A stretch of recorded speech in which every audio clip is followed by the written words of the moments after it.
आज माननीय राज्यपाल महोदयांना पत्र लिहून महाराष्ट्रामध्ये विशेष अधिवेशन बोलण्याची मागणी केली। संपूर्ण महाराष्ट्र अतिवृष्टीमुळे बाधित झालाय।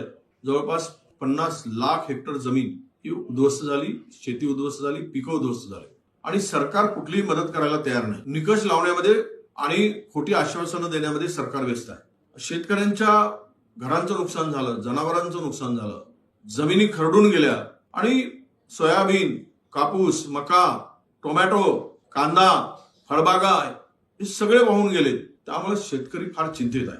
अशा स्थितीमध्ये या सगळ्या संकटावर चर्चा होणे आवश्यक आहे।